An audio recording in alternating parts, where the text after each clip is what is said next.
솔맨이라는 어떤 화가가 있습니다. 대단히 유명한 화가입니다만 이 화가가 이제 젊은 나이에 결혼을 하게 되었습니다. 결혼을 하고 3개월 얼마 되지 않는 시간밖에 되지 않았는데 중병에 걸린 겁니다. 의사가 진단하기로는 임파선 결핵이다라는 진단을 주면서 말합니다. 앞으로 3개월밖에 못 살겠습니다. 젊은 나이에 충격적이지요.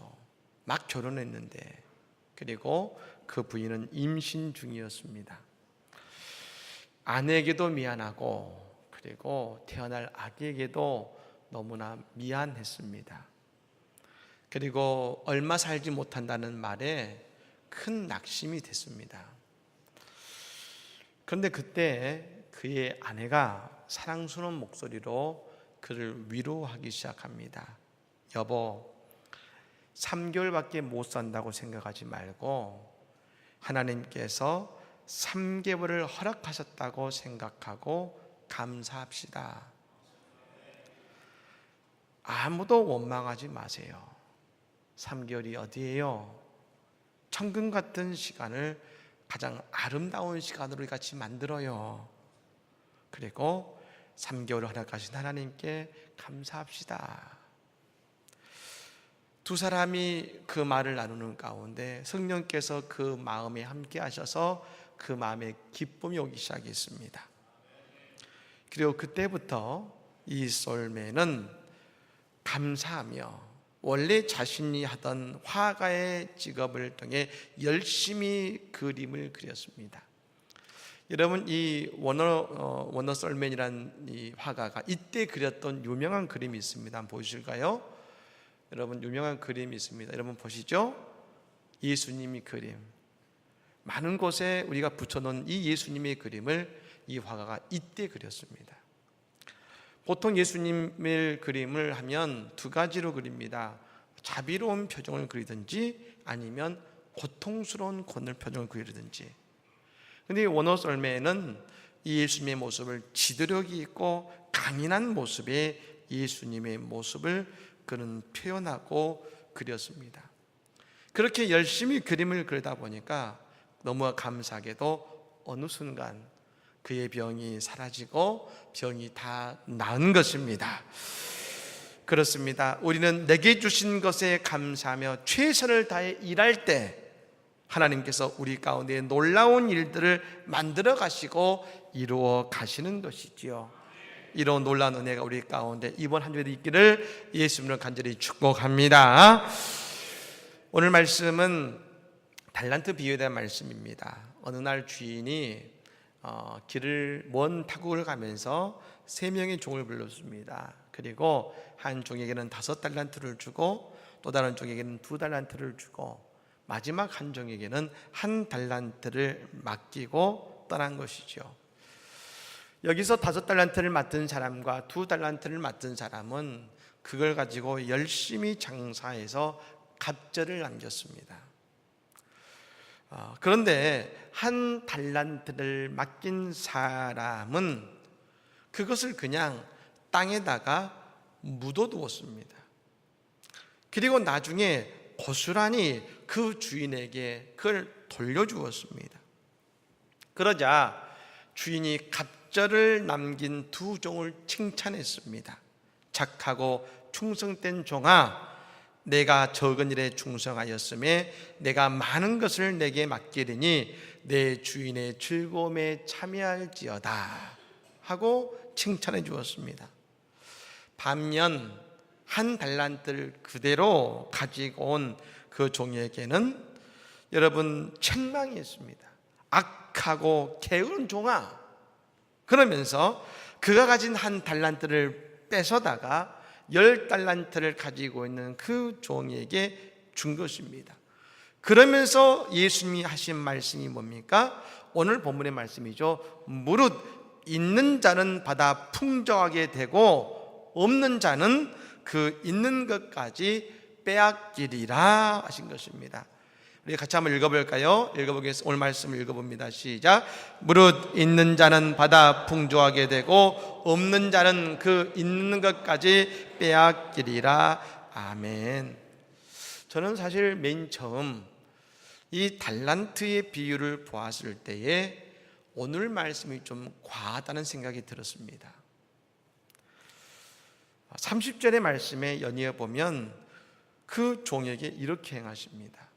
주인 이렇게 하죠. 한 달란트를 가졌던 종은 무익한 종이라고 칭하고 바깥 어두운 데로 내쫓으라. 거기서 슬피 울며 이를 갈리라 하셨습니다.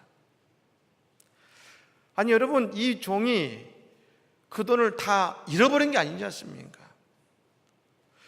갑절로 만들지 못했지만 그것을 그래도 본전을 그대로 주인에게 돌려줬는데, 그걸 보여줬는데 오늘 주인은 뭐랍니까? 그 주인을 무익한 종이라 칭하고 어두운 데로 쫓아내버린 것입니다. 왜 그랬을까? 우리가 오늘 이 달란트의 비유를 봅니다만 이 비유를 우리가 좀 잘 살펴볼 필요가 있습니다. 이 비유의 시작은 우리가 마태복음 25장을 읽고 있지만 원래 24장에서 시작됩니다. 24장 3절의 말씀에 왜 이 비유의 말씀을 하셨는지 이유가 나옵니다. 예수께서 감람산 위에 앉으셨을 때에 제자들이 조용히 와서 이르되 우리에게 이루소서 어느 때에 이런 일이 있겠사오며 또 주의 임하심과 세상 끝에는 무슨 징조가 있사오리까? 라고 묻는 겁니다. 그러니까 여러분, 오늘 제자들이 뭘 물었냐면 예수시여, 세상의 마지막의 징조, 마지막 때에는 어떤 일이 벌어지겠습니까? 예수님께 물었을 때에 예수님께서 그 대답의 한 가지로 말씀하신 비유가 달란트 비유라는 것입니다. 즉, 이 땅의 마지막 때에 어떤 일이 벌어지느냐? 있는 사람은 더 가지게 되고 없는 자는 있는 것까지도 빼앗기는 일들이 벌어진다는 것입니다. 흔히 우리가 이제 이 말씀을 들으면 우리는 제일 먼저 뭘 떠오르냐면 내가 돈이 얼마나 있는가, 돈이 많은가 적은가. 여러분, 이건 돈을 얘기하는 것이 아닙니다. 예수님은 그렇게 말씀한 것이 아닙니다.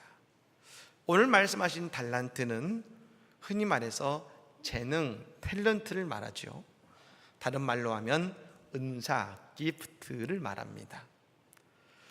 즉 하나님은 우리 모든 성도들에게, 그리고 여러분 교회들마다 은사와 달란트를 주셨습니다. 우리는 이것을 통해 뭘 할 수 있습니까? 공평하신 하나님임을 우리는 고백할 수 있는 것입니다.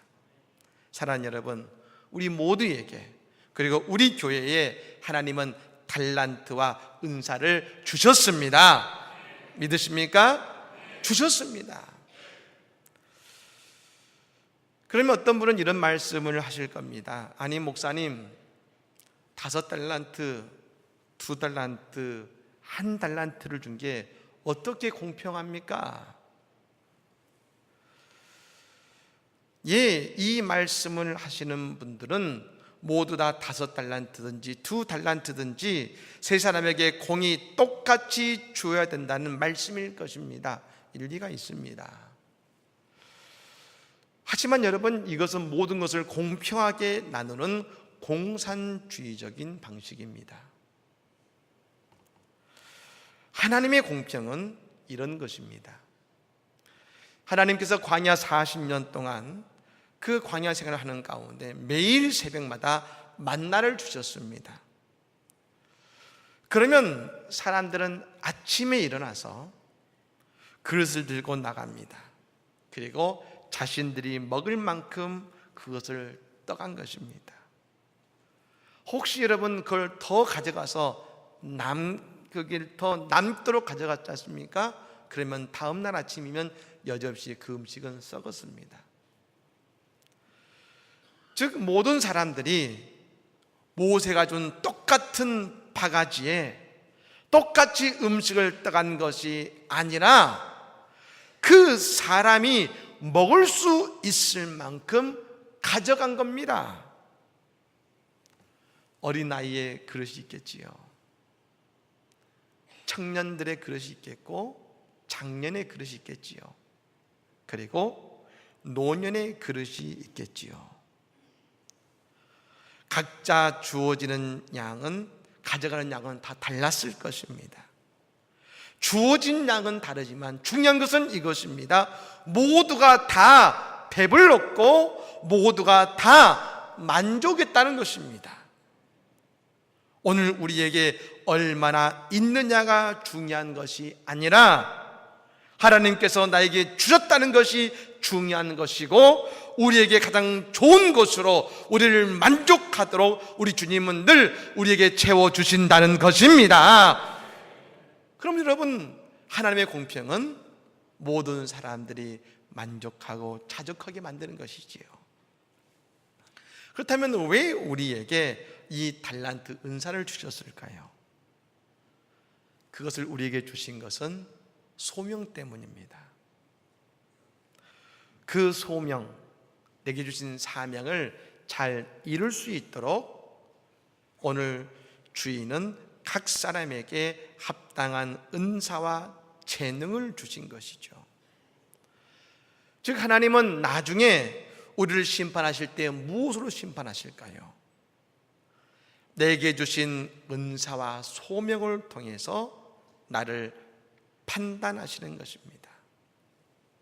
우리가 그 은사를 통해서 어떤 것을 거두었고 얼마나 남겼는지를 하나님은 마지막 때에 보신다는 것입니다. 하지만 많은 경우 한 달란트를 맡은 사람처럼 그 은사와 재능을 땅에 묻어두는 경우가 있습니다. 혹시 오늘 우리도 내게 주신 그 달란트를 땅에 묻어두고 있지는 않습니까? 여러분, 이것은 교회 일만 말하는 것이 아닙니다. 우리의 인생에 하나님께서 거두시기 원하는 열매를 말씀드리는 것입니다. 제가 초등학교 때 들었던 하나의 예화가 있습니다. 너무 감동적이어서 아직까지 기억하는 예화가 하나 있습니다만, 어느 수도원에 수도사들을 모집을 했는데 그 가운데 한 명이 서커스에서 광대 역할을 하던 이 사람이 수도사로 지원을 했고 훈련을 받았습니다. 근데 훈련을 받는데 이 수도사, 광대였던 수도사가 도대체 하늘 수 있는 일이 없는 겁니다. 옆에서 설거지를 시켰더니 그릇 다 깨먹고요, 뭐 일한다 시키면 되는 일이 없습니다. 그래서 늘 말합니다. 저 뒤에 그냥 앉아 계세요. 그러다 이 광대 출신의 수도사가 낙심했습니다. 나는 왜 그럴까? 그래서 예수님 위해서 뭔가를 하고 싶은데 고민한 것입니다. 그렇게 오랜 날이 지난 이후에 수도원의 원장과 그들을 지도하는 수도사들이 모여서 함께 이야기를 하는 가운데 말합니다. 수도사들 가운데 가장 믿음이 좋은 사람이 누군가 토론을 벌였습니다. 한 사람이 말합니다. 어떤 수도사는 하루에 10시간씩 기도합니다. 대단하지 않습니까? 어떤 수도사 말합니다. 아니요, 저 사람은 성경책을 1년에 100번씩 읽습니다. 대단하지 않습니까? 얘기를 합니다. 그런데 여러분, 그러다가 원장에게 묻는 겁니다. 원장님은 누구라 생각하십니까? 그러자 말합니다. 예, 저는 광대 출신의 저 수도사라고 생각합니다. 다들 인정하지 않습니다. 말도 안 됩니다. 그리고 그날 밤에 이 원장 수도사가 다른 수도사들을 데리고 예배당을 갑니다. 조용히 있는데 광대인 출신 수도사가 들어옵니다. 그러더니 이 강대상 위로 올라옵니다. 그곳에서부터 그가 뭘 하냐면 고개를 넘고 덤블링을 하고 이 여러분 관계사에서 막 뛰는 겁니다. 다른 수사사들이 분개했습니다. 아니, 저 거룩한 곳에서, 저 신령한 곳에서 도대체 이게 뭐 하는 거야? 원장 수사가 말합니다. 가만히 있으세요. 근데 그 앞에서 1시간을 여러분 뜁니다. 덤블링을 하고 뜁니다. 그렇게 여러분 1시간을 했으니 얼마나 힘들겠습니까? 그래서 앉아서 쉽니다. 땀을 뻘뻘 흘렸죠. 근데 그때 십자가에 매달려 계신 예수님께서 아래로 내려오십니다. 그러더니 광대의 수도사에 주신 수도사에 땀을 닦아 주십니다. 이 두 수도사는 생각했습니다. 내가 할 줄 아는 게 아무것도 없는데 내가 어떻게 예수님을 기쁘게 하면 좋을까? 생각해 봤더니 자신이 할 수 있는 것이 한 가지가 있거든요. 광대였으니까 고개를 넘을 수 있거든요. 그래, 내가 예수님 앞에서 광대와 같이 고개를 넘을 통해서 예수님을 기쁘게 해드리자. 그리고 그날 밤부터 1시간씩 예수님 위해서 고개를 하면서 예수님께 보여드리고 그 일을 한 것입니다. 그래, 예수님 그의 마음을 보시고 그의 땀을 닦아주신 것이지요. 사랑하는 여러분, 내게 주신 달란트가 있습니다. 그 달란트를 사용하시고 열매를 맺으시기 바랍니다. 우리 교회도 마찬가지죠. 교회에 주신 달란트가 있습니다. 사명이 있습니다. 여러분, 교회의 제일의 사명이 뭐겠습니까? 선교요, 전도하는 일입니다. 여러분, 우리 교회에 왜 이런 성장을 주셨을까요? 이유가 있겠지요. 안성시를 복음화하고 주신 귀한 믿음의 것으로 선교지의 선교적 사명을 감당하라고 우리를 축복하신 것 아니겠습니까? 여러분, 우리가 이를 위해 주신 것을 사용하면 반드시 풍성한 열매가 맺혀지게 될 줄로 믿습니다. 더불어서 우리 주님의 축복은 뭡니까? 있는 자에게 더 풍성케 하시는 은혜가 우리와 우리 교회 가운데 넘치게 될 줄로 믿습니다. 그렇다면 여러분, 왜 한 달란트를 가진 사람은 그를 땅에 묻어두었을까요? 그 이유는 이것입니다. 그는 주인을 잘 몰랐습니다. 이 한 달란트 가진 자가 주인을 24절의 말씀에 이렇게 설명했습니다. 한 달란트 받았던 자는 와서 이르되 주인이여, 당신은 굳은 사람이라 심지 않은 데서 거두고 해치지 않은 데서 모으는 줄을 내가 알았으므로 하겠습니다. 여러분, 주인은 이 사람에게 한 달란트를 맡겼습니다. 오늘 우리 돈으로 따지면 10억입니다. 10억. 여러분은 10억을 아무에게나 맡기십니까? 즉, 주인은 그를 신뢰했는데 이 종은 주인을 향한 신뢰와 믿음을, 그 주인의 신뢰와 믿음의 마음을 보지 못하고 있었습니다. 그리고 주인에게 느꼈던 하나의 감정이 있습니다. 25절에 이런 말씀이 있습니다. 두려워하여 땅에 그 달란트를 감추었다겠습니다. 주인을 두려워했습니다. 즉, 여러분, 주인에 대해서 모르면 반드시 우리는 주신 소명대로 살지 못하고 은혜 없이 살아가게 되는 것입니다. 사탄이 우리에게 주는 가장 큰 유혹은 우리는 생각할 때에 내가 죄를 짓게 한 것이라 생각합니다. 예, 맞습니다. 그런데 그보다 사탄이 먼저 하는 것이 있습니다. 하나님을 오해하게 만들고 하나님을 두려워하게 만듭니다. 아담과 하와가 에덴 동산에 있을 때에 하나님은 말씀하셨습니다. 동산나무에 있는 모든 실과를 다 먹어도 좋다. 그런데 한 가지, 동산 중앙에 있는 선악과는 먹지 마라 하셨습니다. 에덴 동산에서 모든 것을 하나님과 함께 같이 누렸습니다. 그런데 선악과는 하나님과 인간을 구별하는 한 가지였습니다. 다 주셨습니다. 그런데 마귀가 뱀에게 들어가서 맨 처음 하와에게 한 말이 뭐냐면 하나님에 대한 잘못된 이미지를 심어주는 것이었습니다. 창세기 3장 1절 말씀이지요. 그런데 뱀은 여호와 하나님이 지으신 들짐승 중에 가장 간교하니라. 뱀이 여자에게 물어 이르되 하나님이 참으로 너희에게 동산 모든 나무의 열매를 먹지 말라 하시더냐 하겠습니다. 하나님은 다 먹으라 하셨는데 사탄은 뭐라고 합니까? 하나님이 모든 열매를 먹지 말라 하시더냐라고 물었습니다.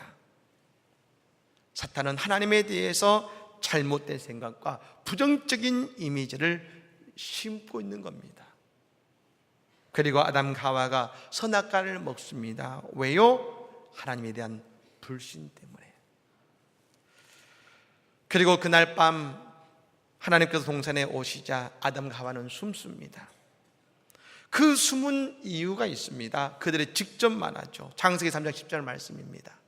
이르되 내가 동산에서 하나님의 소리를 듣고 내가 벗었으므로 두려워하여 숨었나이다. 왜 숨었습니까? 하나님이 두려워서 숨었습니다. 예, 우리는 생각할 때에 숨은 이유가 옷을 벗었기 때문이라고 생각합니다. 그렇다면 이렇게 썼어야 됩니다. 내가 벗었으므로 창피해서 숨었습니다. 그런데 아담과 하와는 왜 숨었습니까? 하나님이 두려워져서.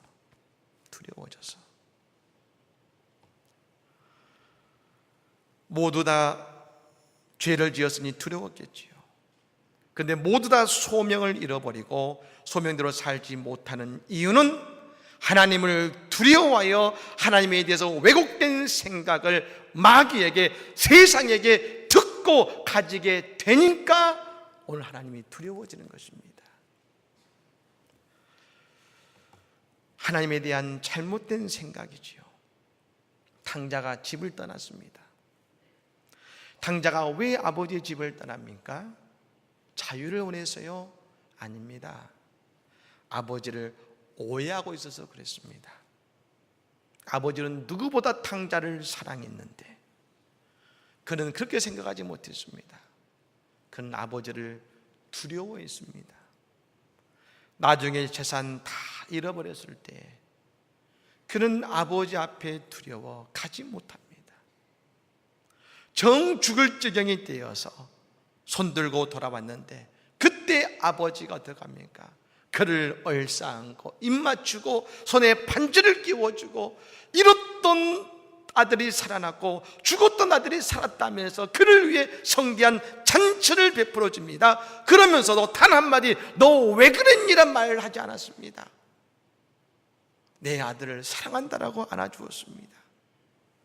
그렇습니다. 우리 하나님은 자비로우신 아버지십니다. 그러므로 우리에게 주신 달란트를 잘 사용하고 열매 맺는 인생을 살아야 되는 것입니다. 여러분, 교회는 건물이 아니지요. 교회는 칸그리게이션, 성도들의 모임입니다. 우리 안성제일장로교회는 성도님 한 분 한 분들이 모여서 이루어진 것 아니겠습니까? 그러니 우리가 하나님을 위해 하나님께서 거두게 하실 것이니 주신 사명, 선교의 사명, 전도의 사명, 그것을 우리가 다 감당해야 될 줄로 믿으시기를 바랍니다. 여러분에게 나눠드렸던 초청 여러분 대상자 카드가 있지요. 지난주까지 12분을 여러분 내주셨습니다. 감사합니다. 그리고 밖에 구역별 통계를 적어 놓았습니다만 제가 이제 지난 새벽부터 여러분 그 명단을 특히 내신 분들과 그리고 대상자의 명단을 적어서 제 새벽 기도실 앞에 있습니다. 그럼 제가 새벽마다 제일 먼저 그것을 위해 여러분 기도하고 그리고 다른 기도를 합니다. 근데 제가 그 명단을 처음 받아보는 순간 그리고 그것에 한 집사님의 이름을 보는 순간 제 눈에는 눈물이 핑 돌았습니다. 그리고 일주일 내내 새벽마다 울면서 기도했습니다. 여러분 기억하실지 모르겠습니다만 작년 10월 3일이 저희 다니엘 21일 특별 새벽 기도의 첫날이었습니다. 그날 새벽 말씀을 준비하고 있는데 밤 12시에 전화가 왔습니다. 새벽에 전혀 밤이죠. 정상적인 신호의 횡단보도를 건너는데 그 여자 청년 혜민이를 차가 시도를 무시하고 달려서 교통사고를 당해서 병원에 있다는 것입니다. 지금도 병원에서 아직 의식을 찾지 못하고 있습니다. 여러분, 그러니 가족의 생활이 얼마나 어렵고 하나님이 원망되지 않겠습니까? 그런데 그 명단에 혜민이 어머니의 이름이 있었습니다. 하나님이 원망스러울 수 있을 텐데 믿지 않는 한 사람을 교회에 데려오시겠다고 그 이름을 적은 걸 보면서 일주일 내내 울 수밖에 없었습니다. 왜 집사님께서는 초청대장자의 이름을 적어줬을까요? 마음의 여유가 없을 텐데 그 집사님께는 그래도 하나님밖에 없으니까요. 그 눈물의 자리에서도 하나님밖에 소망이 없으니까 다 어려운 사정 같지만 그래도 하나님을 알려주고 싶다는 그 마음이 느껴지니까 새벽마다 울 수밖에 없었습니다. 사랑하는 여러분, 열매는 하나님께서 거두게 하시는 것입니다. 오늘 우리에게 필요한 것은 하나님을 신뢰하고 주신 달란트를 통해 이 땅에서의 사명의 눈을 뜨고 그를 위해 수고하는 것입니다. 그러면 분명한 사실은 하나님께서 우리에게 있는 것도 더 있게 하시는 하나님의 풍성함으로 우리에게 맡기실 것이고 우리에게 필요한 더 많은 은사와 달란트를 통해서 내게 주신 하나님의 사명, 복된 사명을 다 감당케 해주실 줄로 믿습니다.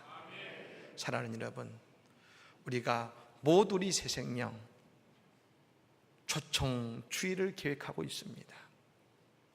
내게 주신 은사를 왜 주셨을까요? 믿지 않는 사람들 구원하라고.